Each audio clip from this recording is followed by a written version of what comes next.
la nuit du trading 6. Bonsoir à toutes et à tous. Nous sommes donc en direct avec Marc Daguerre, donc de DT Expert, et nous allons pendant une heure vous parler donc trading avec les marchés US, puisque nous sommes en direct et donc nous allons screener quelques marchés. Nous allons aller voir du côté des indices, mais également du côté des actions. Donc, je suis accompagné de Marc Daguerre, qui est spécialiste donc, sur les produits turbo, en l'occurrence. Et donc, Marc va nous apporter son expérience sur ce type de produit. On ira également, pendant cette présentation, voir du côté de la plateforme IG le fonctionnement, notamment des turbos. On ira d'ailleurs passer des ordres. Je rappelle qu'ici, on utilise, dans le cadre de cette présentation, un compte de démonstration que je vous montrerai d'ailleurs en fin d'émission. Comment l'obtenir? C'est gratuit d'ailleurs. Que vous soyez client ou pas client, vous allez pouvoir donc tester les différentes stratégies sur Turbo. Mais avant de commencer, nous allons mettre à l'écran un avertissement classique lorsque nous proposons donc ce type de formation. Ce qui est à retenir, bien sûr, c'est que cette présentation est uniquement à titre indicatif. Elle ne saurait être considérée comme un conseil ou une recommandation. Donc Marc, je te propose de démarrer. Donc sur le marché US, donc je vais reprendre la plateforme de démonstration donc Turbo, plateforme de démonstration donc IG. Je vais donc me connecter, voilà, et nous sommes donc ici à l'écran avec. Alors, par quel sous-jacent souhaites-tu démarrer ? Écoute, Christophe, déjà, bonsoir à tout le monde. Merci de nous suivre en direct de cette 6e nuit du trading avec mon partenaire IG. On avait dit que comme on était, comme tu l'as dit, en direct et que on est dans la nuit du trading, donc on est actuellement à des heures où le marché américain est encore ouvert, avec le décalage horaire, bien sûr. Donc, je propose qu'on fasse effectivement d'abord un petit tour d'horizon des 3 indices dans l'ordre que tu le souhaites, pour voir un petit peu où on en est déjà de façon globale, où on en est aujourd'hui sur les marchés. Et notamment, comme on va le voir, après une année 2022 qui a été quand même assez tumultueuse, et parce que marquée à la fois par la montée de l'inflation, par la crise géopolitique en Ukraine, et donc également la crise des matières premières qui a pu s'en suivre. On sait que l'année 2022 aura été une année baissière malgré tout.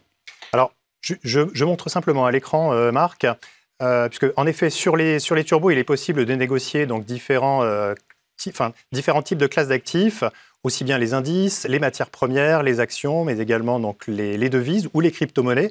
Ce soir, donc, on va parler indices et actions. Donc ici, nous allons prendre pour démarrer l'indice le plus important sur le marché US. On va parler donc du S&P 500. Donc je choisis ici dans la partie indice, nous allons choisir US 500.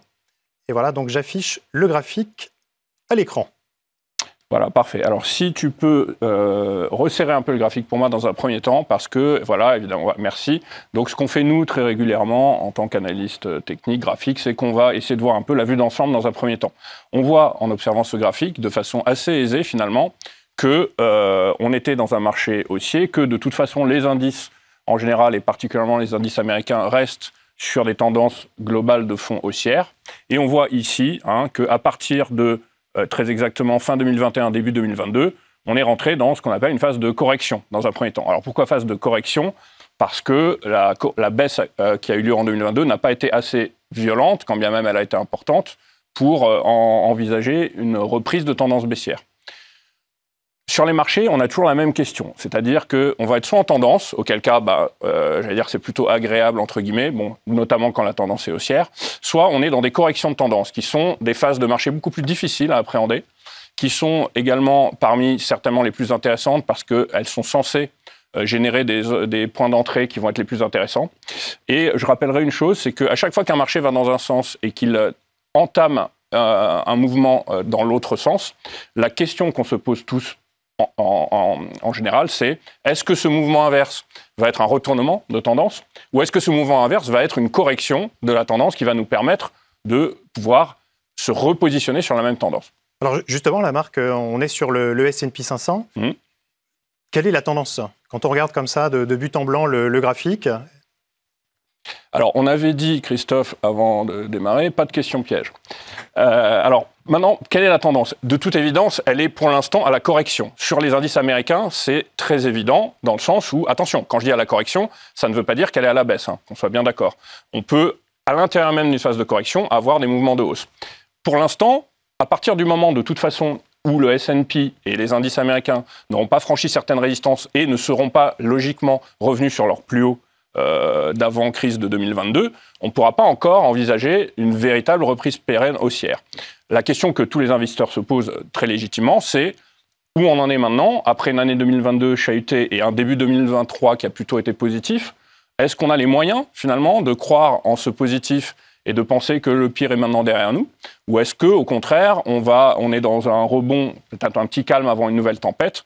Et à cette question, je n'ai pas, moi, aujourd'hui, directement la réponse. En revanche, je peux donner des indications techniques et des éléments qui vont nous permettre de nous positionner, quoi qu'il en soit, dans un sens ou dans l'autre, en fonction de ce qu'on appelle, nous, des balises. Maintenant, si on fait un tour d'horizon des indices, là, tu nous as mis le S&P. Bon, le S&P, comme tu l'as dit, c'est l'indice de référence et américain et quasiment mondial, puisqu'il regroupe 500 des plus grosses valeurs américaines, d'une part. Ensuite, c'est un vrai mélange, le S&P, entre le Nasdaq et le Dow Jones.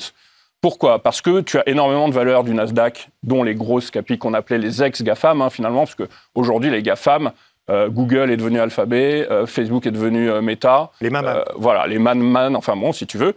Donc ces valeurs-là se trouvent au sein du S&P, tout comme les grosses valeurs du Dow Jones.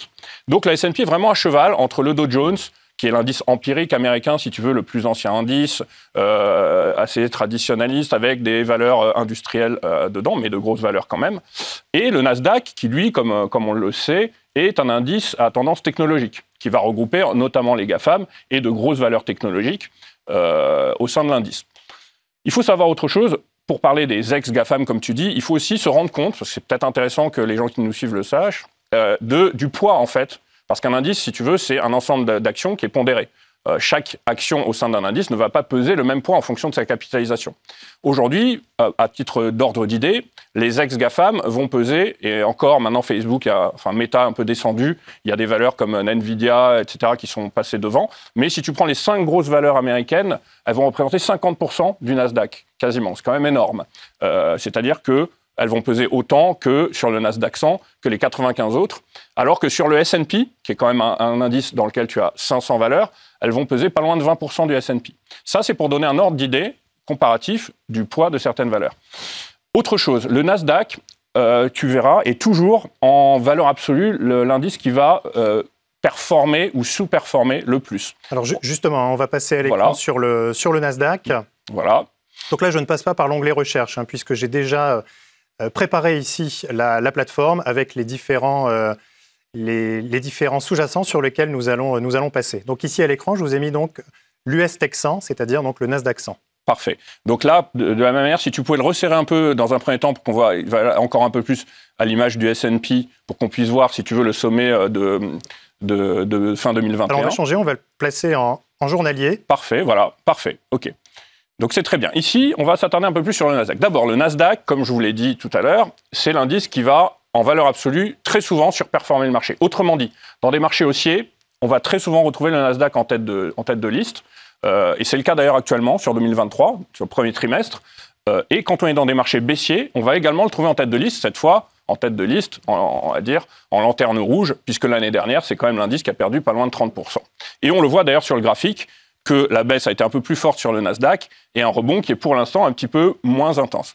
Maintenant, tu vois que si on regarde ici, ces sommets-là, on peut déjà déterminer, que tu vas peut-être nous tracer pendant que je continue d'expliquer, une droite de tendance baissière. Donc c'est tout simple, mais en analyse technique, c'est pas ce qui est simple qui est forcément le moins efficace.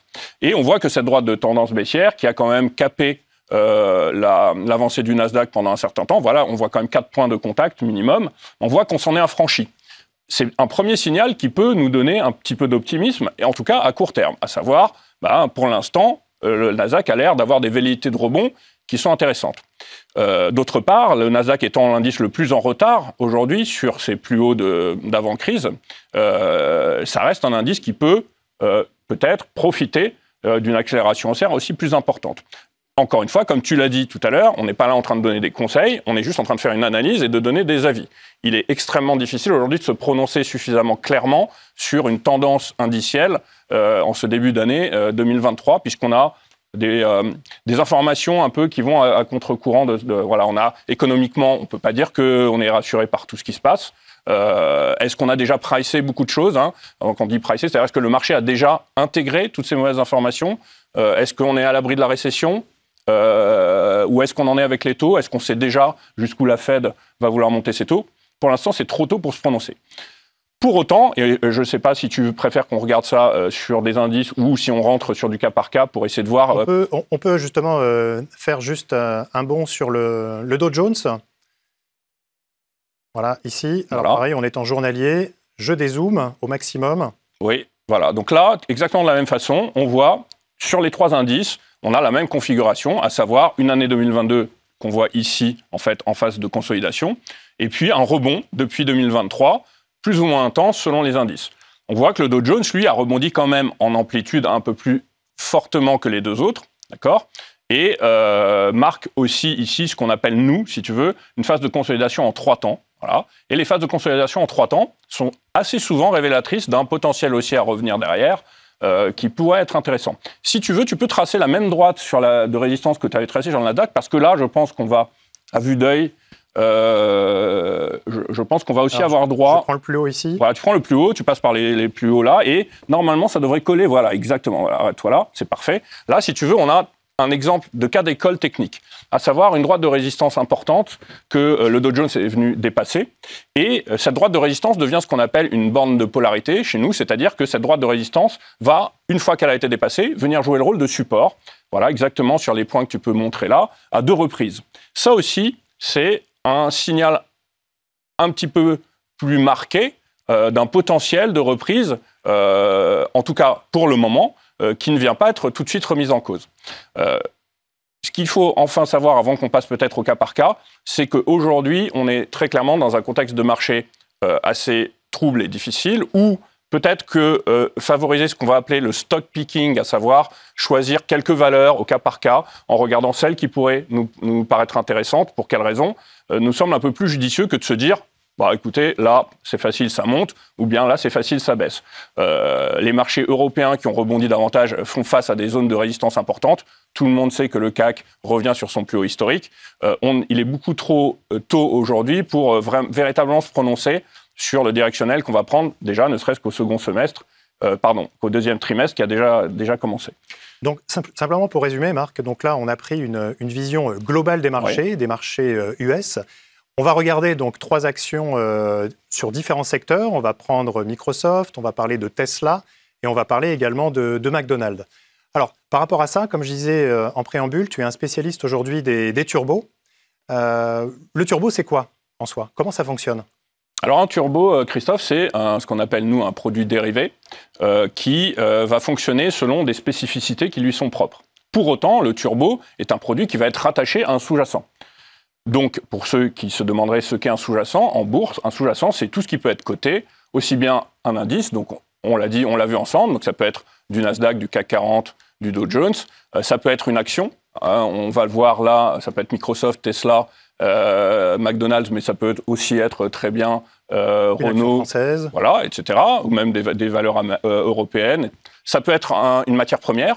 Un sous-jacent, ça peut être l'or, l'argent, le pétrole. Oui, qui est très populaire actuellement, l'or d'ailleurs, avec les derniers mouvements qu'on a connus cette semaine. Tout à fait. L'or est en train de marquer une phase d'accélération. Le pétrole a, lui, marqué plutôt une phase de décélération. Mais ce sont de toute façon, de façon assez continue, des actifs qui sont très surveillés et sur lesquels il y a toujours beaucoup d'investisseurs sur l'un comme sur l'autre. Et il y a également le marché des devises, donc le marché d'échange, sur lequel on peut également avoir des turbos. Par exemple, on peut avoir un turbo pour investir sur l'euro-dollar. Et on peut également avoir aujourd'hui via IG, et ça tu le sais aussi bien, voire mieux que moi, on peut aussi avoir des turbos sur la crypto-monnaie, puisque que ce soit sur le Bitcoin ou l'Ethereum, tu me dis si je me trompe. Voilà. Alors le turbo en soi, oui, donc alors, les caractéristiques. Voilà. Alors le turbo, ça fait partie déjà de la famille des produits à effet de levier.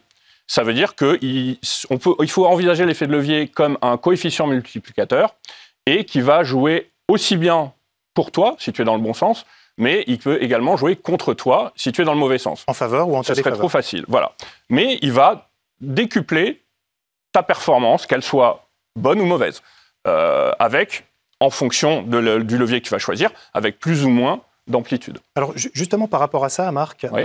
J'aime bien la métaphore que tu utilises assez régulièrement pour expliquer ce qu'est un turbo, enfin en tout cas le fonctionnement du turbo, puisque sur ce produit, on a ce qu'on appelle une barrière de désactivation, qui agit en soi comme un stop, si on parle en langage boursier.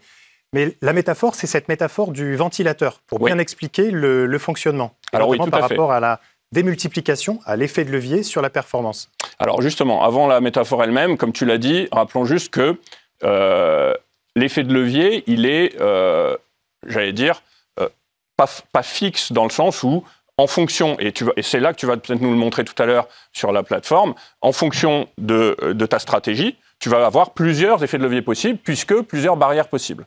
Ce qu'il faut comprendre, c'est que, donc, comme tu l'as dit, la barrière désactivante est un niveau donné qui fait partie des spécificités du produit, donc du turbo, qui est le niveau clé, qui va à la fois te donner le prix de ton produit, le levier de ton produit, et qui va également déterminer le choix de ta stratégie, parce que si cette barrière est touchée un seul instant, tu vas perdre l'intégralité de ton investissement. La métaphore dont tu me parles, parce que parfois des gens se disent « Très bien, j'ai l'impression que telle valeur va monter ou baisser, et j'aimerais bien me positionner sur un turbo pour jouer cette hausse. Je vois que vous avez plusieurs barrières, avec plusieurs leviers, je ne sais pas à quoi ça correspond, comment ça fonctionne, qu'est-ce que ça veut dire ?» Bon. La métaphore dont je parle, c'est, je dis aux gens que je forme en général, imaginez que vous ayez un ventilateur en position ouverte, sans grille, hein, évidemment, on va comprendre pourquoi, et une feuille de papier. Moi, je vous donne la feuille de papier, je vous dis, positionnez la feuille de papier devant le ventilateur et lâchez-la, en essayant de faire en sorte que la feuille de papier soit projetée le plus loin possible. Cette feuille de papier, ça va représenter un petit peu votre barrière, en fait, votre levier, et le ventilateur va représenter votre barrière. Plus vous allez vous rapprocher, en fait, de la barrière, plus vous allez augmenter votre potentiel de gain, c'est-à-dire que vous allez augmenter l'intensité qui va propulser votre feuille. En revanche, vous allez également augmenter le risque de voir la feuille toucher le ventilateur et donc se faire déchiqueter, donc de perdre l'intégralité de votre montant. Plus je vais éloigner ma feuille, moins je vais prendre le risque de désactiver, mais moins je vais projeter ma feuille loin. Le turbo, c'est la même chose. Plus ma barrière va être proche des cours de mon sous-jacent, plus je vais avoir un potentiel de levier intéressant, mais également plus je vais prendre le risque de voir ma barrière atteinte. Et c'est de cette façon-là qu'il faut envisager le choix de la barrière, entre autres.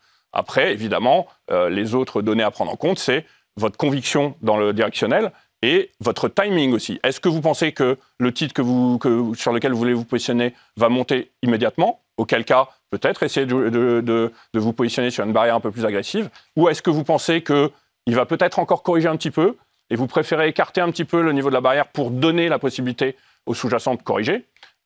Et dans ce cas-là, pour prendre un peu moins de risques en fonction de votre stratégie. Justement, c'est ce qu'on va voir en détail sur l'exemple suivant. Donc là, on a vu les indices, on a fait un tour d'horizon des indices. Je rappelle qu'on est en direct sur les marchés.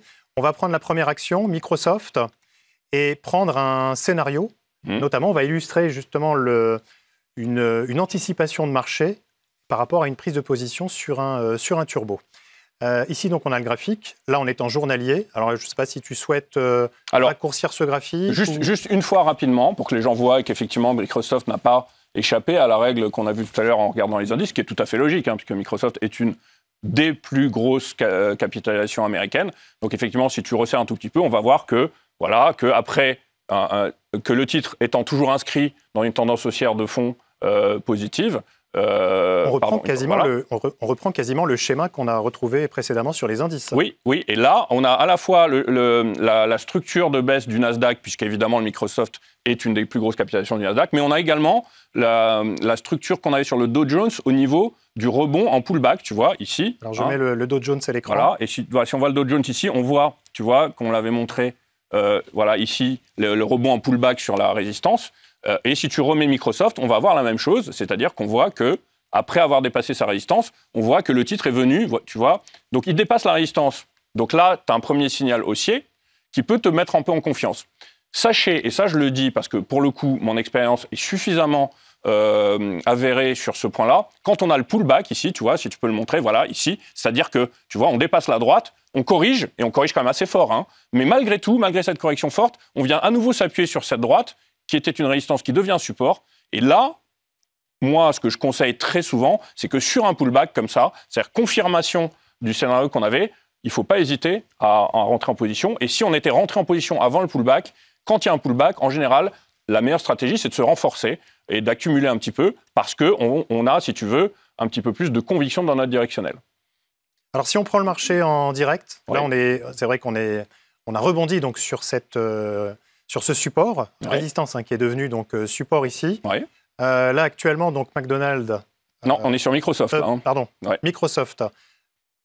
Quel scénario pourrait-on envisager ici sur Microsoft ? Eh bien, ce que je propose qu'on fasse, moi, je vais vous donner un petit peu peut-être mon sentiment, qui vaut ce qui vaut, étant donné que c'est le mien et que je m'engage à le donner. Maintenant, je pense que d'un point de vue didactique, ce qui serait intéressant de voir ensemble, c'est en fonction, parce que peut-être que des gens qui nous suivent vont dire non, moi, à Microsoft, j'ai envie de l'acheter. D'autres vont dire, moi, je préfère le vendre. On va regarder, selon l'un ou l'autre des scénarios, comment on pourrait se positionner à travers la plateforme sur un produit adapté.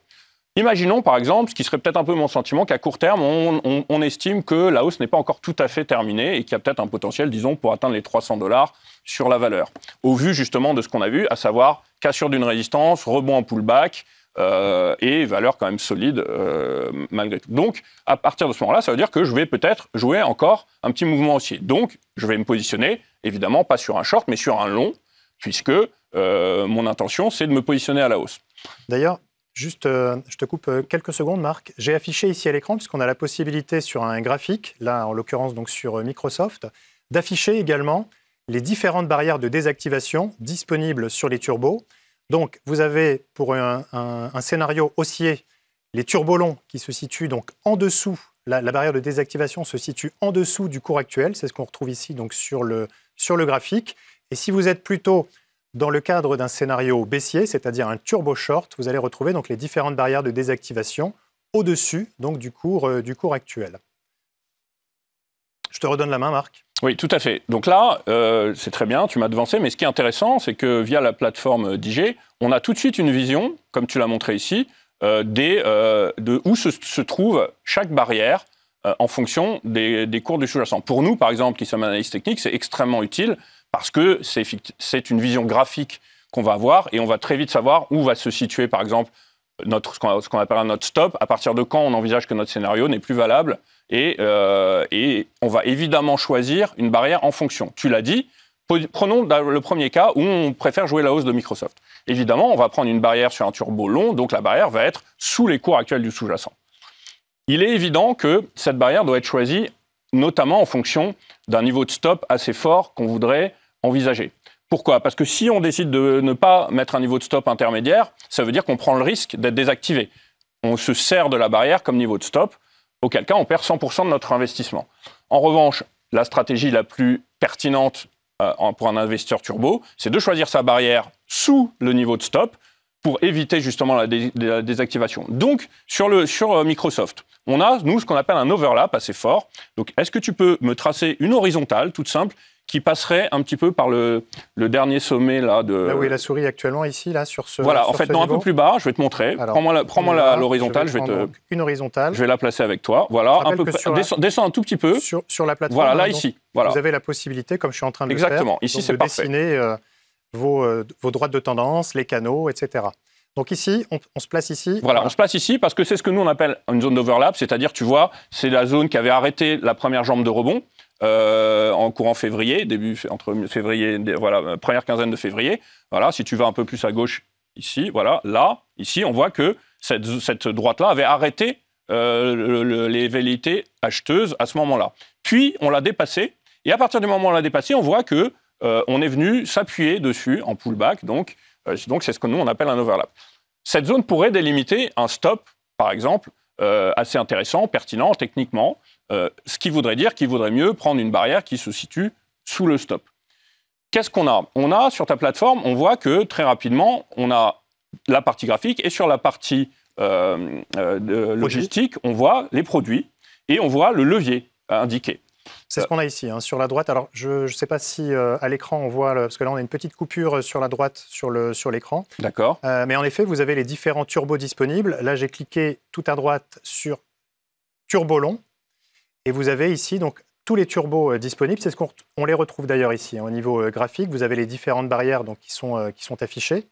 Et vous avez la possibilité donc, de choisir ici, à la négociation, un turbo avec sa barrière de désactivation et le levier qui lui est indiqué et calculé en temps réel. Donc là, dans le cadre de ce scénario, Marc, oui. Ici on a tracé donc, une droite oui. qui est un support, hein, en quelque sorte, et sur lequel on voit d'ailleurs qu'il y a une barrière de désactivation, un turbo disponible. Est-ce que toi, dans ta stratégie, est-ce que tu prends une barrière de désactivation sur ce niveau ou éventuellement on choisit une barrière de désactivation un petit peu plus éloignée? Alors justement, pour rejoindre ce que je disais tout à l'heure, il faut choisir une barrière plus éloignée.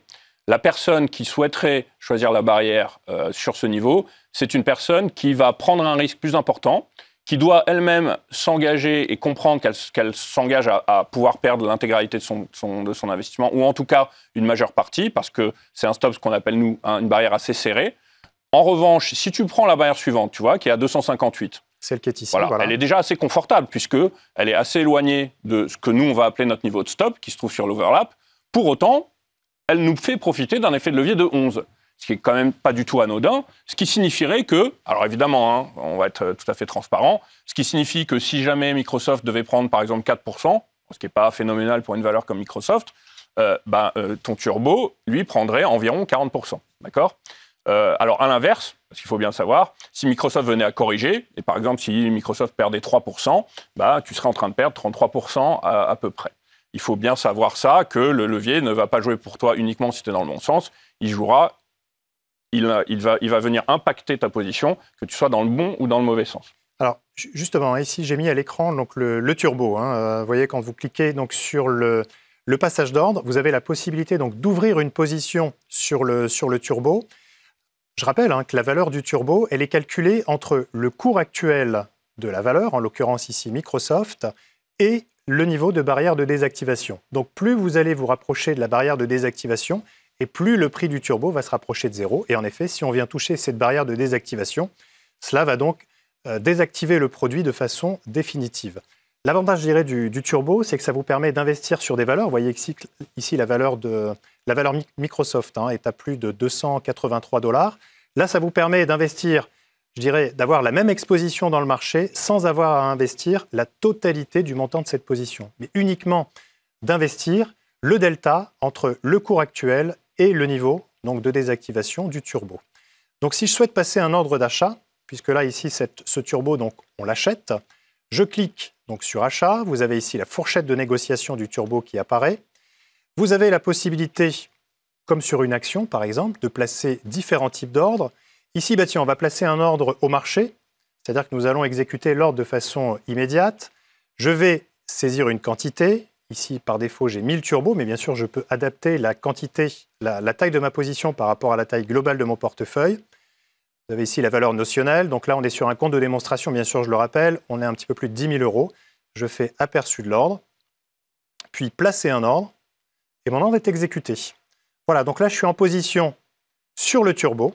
Donc bien sûr, si la valeur Microsoft arrive ici à toucher la barrière de désactivation, eh bien, ma position vaut 0 et donc est désactivée de façon définitive. Néanmoins, je garde la main à tout moment sur cette position, puisqu'on a tracé tout à l'heure ici un niveau de résistance, un niveau de support, pardon. Cela veut dire qu'à tout moment, je ne suis pas obligé d'aller toucher la barrière de désactivation et me dire j'ai perdu l'intégralité de ma position, mais je peux bien sûr placer un ordre stop. Tout à fait. Et tu peux, et là, en l'occurrence, tu dois. Donc, comme tu l'as dit, si jamais Microsoft venait à revenir jusqu'au 258, tu perdrais l'intégralité. Mais comme tu es un gestionnaire pertinent, intelligent, tu ne vas pas attendre que Microsoft revienne à 258. Si tu vois que Microsoft repasse sous les 270, qui est le niveau clé que tu t'es donné, toi, pour te dire que tu t'es trompé dans ton directionnel, tu vas à ce moment-là couper pour au moins récupérer une partie de ton investissement. Alors, la position, on la retrouve sur la gauche, sur la plateforme, dans position. Vous voyez qu'ici, actuellement, donc, nous sommes long de 1000 turbos. Turbo long, donc sur la valeur Microsoft. Et bien sûr, vous avez les gains et les pertes qui, elles, évoluent en temps réel. Et comme je vous disais tout à l'heure, vous gardez la main, quoi qu'il arrive sur votre position. Ici, je vais prendre un exemple de revente au marché. Donc, comme tout à l'heure, j'ouvre mon ticket d'ordre. J'ai ici le type d'ordre au marché. Il me suffit de descendre, faire aperçu de l'ordre, puis de placer un ordre. Donc là, voilà, ma position a été clôturée. Donc, je n'ai plus de position sur Microsoft. Je te propose, Marc, on va prendre un autre exemple, également de négociation. Donc, je reviens sur ici l'espace de travail. On regarde Tesla ? Oui, regardons Tesla. Pendant que tu me resserres un peu le graphe, tu parlais des avantages du turbo. Il y a peut-être deux choses qu'il faudrait préciser aussi. Alors, parmi les avantages, comme tu l'as dit, c'est de pouvoir investir, par exemple, sur une valeur comme Microsoft, qui est une valeur américaine, qui peut coûter un certain prix, et de façon, j'allais dire, beaucoup plus accessible. Autre chose, le turbo permet d'intervenir déjà sur un grand nombre de sous-jacents, y compris de différentes classes d'actifs. On l'a vu, ça peut permettre d'intervenir sur l'or, sur le pétrole, ça peut également permettre d'intervenir sur de la crypto, et tout ça uniquement en ayant un compte en euros. Ça aussi, c'est intéressant, parce que certains se disent, bon, ben moi, la crypto, très bien, ok, mais je ne sais pas trop c'est quoi le Bitcoin, avoir un wallet, etc. Par exemple, je n'ai absolument rien, ni contre les wallets, ni contre la crypto, c'est juste pour expliquer un des avantages du turbo. Un autre, et comme on l'a vu, et comme on va le voir notamment ici sur Tesla, c'est qu'il peut permettre de se positionner aussi bien à la hausse qu'à la baisse, et donc de profiter d'un mouvement de marché, quel qu'il soit, haussier ou baissier. Et une dernière chose qu'on n'a pas précisé, et c'est peut-être une erreur de ma part, et on l'a vu, c'est que le levier d'un turbo n'est pas fixe. Autrement dit, si on se positionne là, on va regarder sur un turbo comme tout à l'heure avec un levier 11, en fonction de l'évolution des cours du sous-jacent, le levier va soit diminuer si on s'éloigne de la barrière, soit augmenter à nouveau si on se rapproche de la barrière. Parce que ça aussi, les gens ne le savent pas forcément. C'est pas parce qu'au moment où là, toi et moi, on regarde par exemple les turbos longs sur Tesla, le turbo de levier 9 avec la barrière à 181 va peut-être passer à 8 puis à 7 si Tesla monte, et il va peut-être passer à 11, 12, 13 si Tesla baisse. Ce qu'il faut préciser, c'est plus on se rapproche du niveau de désactivation, et plus l'effet de levier est important. Voilà, exactement. Ce qui veut dire que si l'effet de levier est plus important, le risque également de désactivation, là aussi, est plus imminent. Évidemment, ça fait partie de la contrepartie. De perdre la position. Voilà. Donc là, maintenant, on va faire l'état des lieux sur Tesla, comme on l'a fait tout à l'heure, et on va essayer d'envisager un scénario. Quand tu l'as resserré, on voit que comme toutes les valeurs, ou en tout cas une grande partie des valeurs, Tesla a marqué un point haut entre et là, pour le coup, c'était plus fin 2021 que début 2022. Et puis, à partir de là, Tesla a entamé une grosse phase de correction. Cette grosse phase de correction a été accentuée par une phase baissière, la dernière phase baissière ici, voilà, tout à fait, qui était encore un peu plus marquée, et qui est venue, alors certains aiment bien les niveaux qu'on dit psychologiques. Moi, j'avoue que j'ai un peu de mal avec, mais de temps en temps, comme là, ils peuvent avoir un petit effet. Donc Tesla est revenu sur les $100 finalement, avant de décider de rebondir. Comme si Elon avait décidé qu'on ne devait pas passer en dessous des $100. À partir de là, Tesla s'est mis à rebondir. Le rebond de Tesla devient assez intéressant, parce que l'amplitude du rebond que tu vois ici nous semble assez conséquente au regard de toute la baisse qui précédait. Est-ce que ce rebond veut dire que c'est la fin de la baisse et que Tesla va repartir sur un biais haussier plus pérenne? Pour l'instant, on ne le sait pas.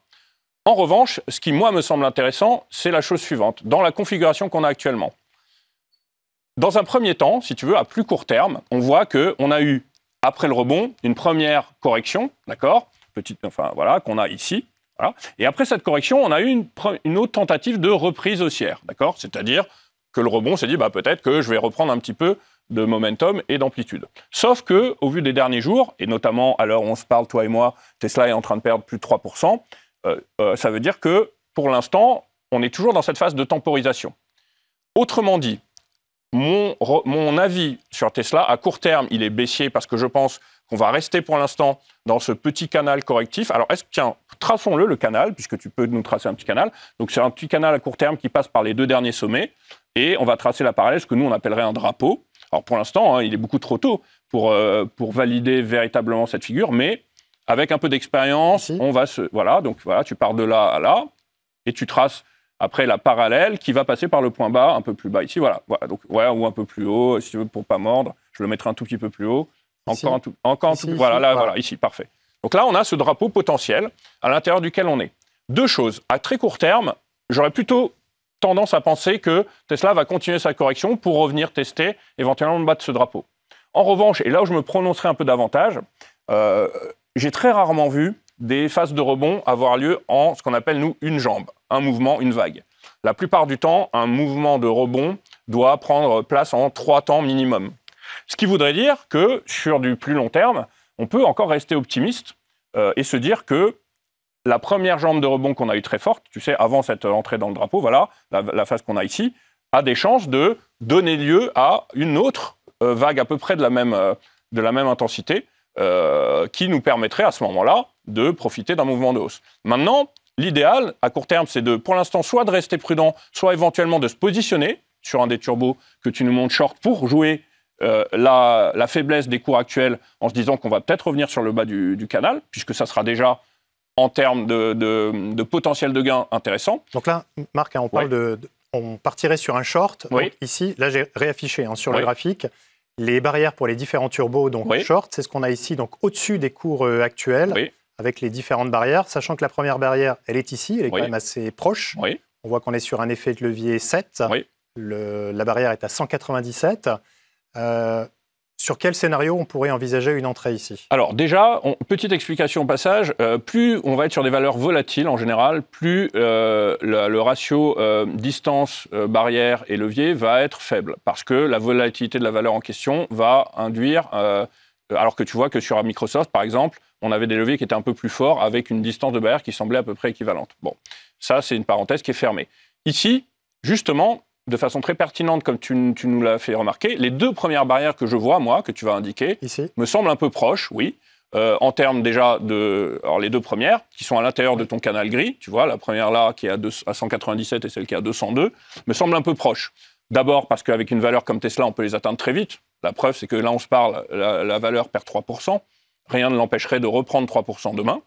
Et ensuite, parce qu'on serait toujours à l'intérieur du canal correctif.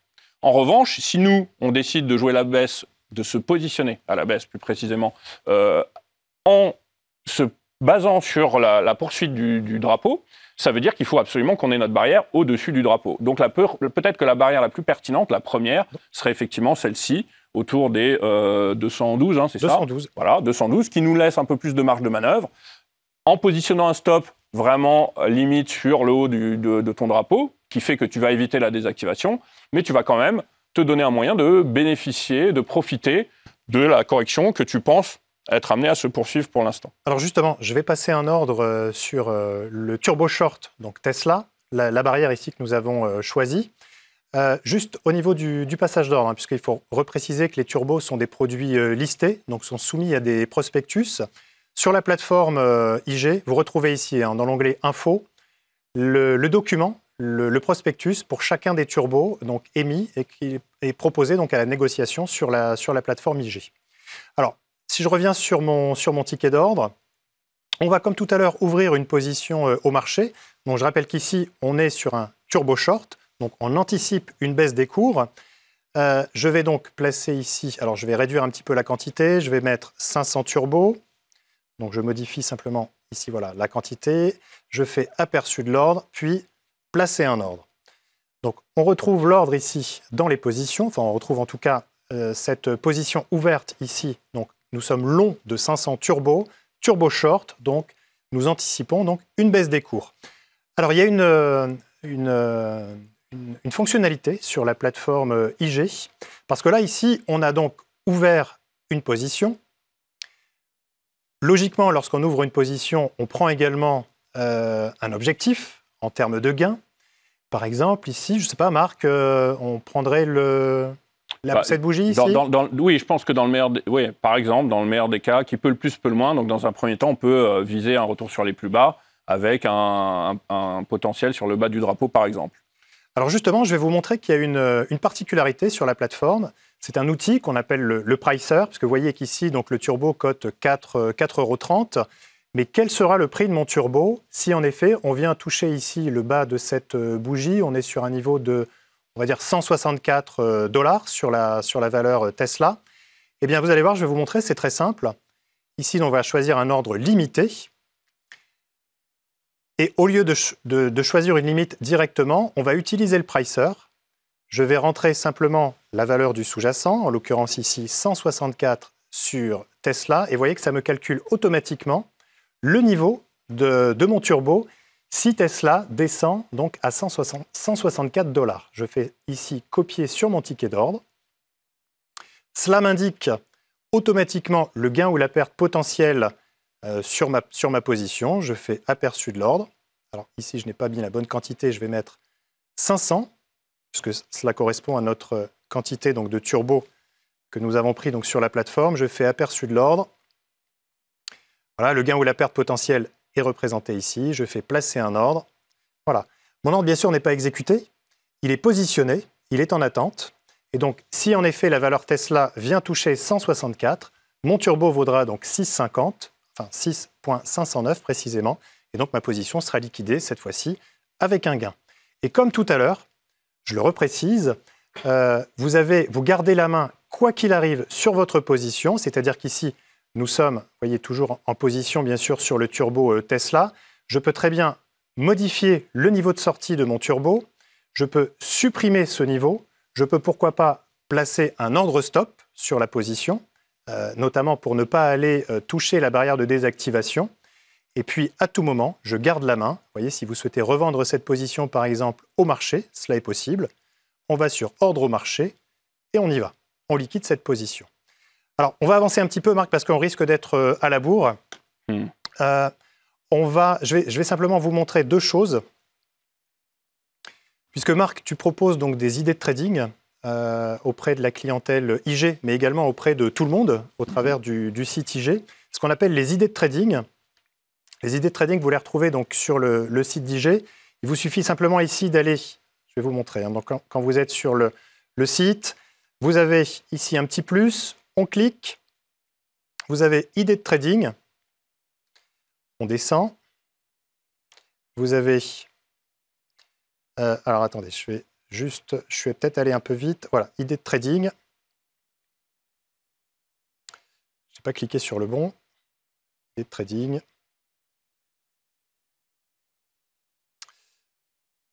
Non, ça n'apparaît pas. Bon, c'est pas très grave. Mais vous avez un lien, normalement, qui vous permet d'aller vous inscrire aux idées de trading que vous recevez automatiquement sur votre email. Et donc, dès que Marc publie une idée de trading, vous la recevez dans votre mail avec, je vais vous montrer d'ailleurs un exemple. Voilà. Type de mail que tu envoies, Marc. Oui.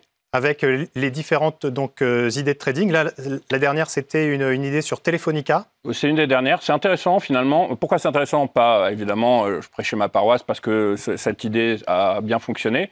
Mais ce qui va être intéressant, c'est de permettre aux gens qui nous suivent de voir l'impact que ça peut avoir. Donc, on avait effectivement pris un turbo long sur Telefonica, c'est-à-dire qu'on jouait la hausse de Telefonica, qui est un peu l'équivalent du Orange espagnol. On voit qu'on avait un levier de 9. Hein, c'est marqué dans notre fiche produit ici, effet de levier 9. On indique bien que cet effet de levier est au moment où on a envoyé notre conseil. Ensuite, on a établi la stratégie, donc le prix d'entrée, donc en dessous, si tu descends un peu, on a la stratégie sur le produit lui-même, à savoir, on a un prix d'entrée, un objectif principal et un stop indicatif. Ensuite, si on descend, on va voir qu'on a expliqué, nous, notre prise de position. Hein. Là, on n'aura pas le temps de faire toute une analyse technique, mais on voit qu'on avait, sur le trait bleu ici, c'est ce qu'on appelle un overlap, si tu veux, comme on l'a vu tout à l'heure. Tu vois, l'ancienne résistance sur laquelle le premier rebond s'était arrêté et sur lequel Telefonica est venu rebondir.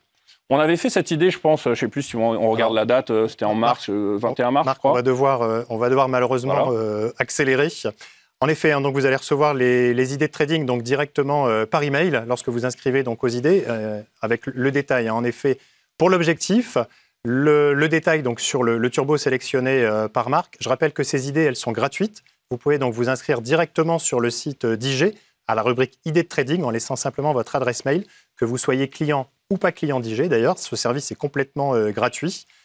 Et puis pour terminer, je vous donne rendez-vous d'ici un quart d'heure pour la suite de la nuit du trading avec le live donc, qui continue sur YouTube et également sur la chaîne donc, BFM Business pour la dernière partie. Merci Marc. Merci Christophe. Pour commencer, le Bitcoin est une monnaie virtuelle.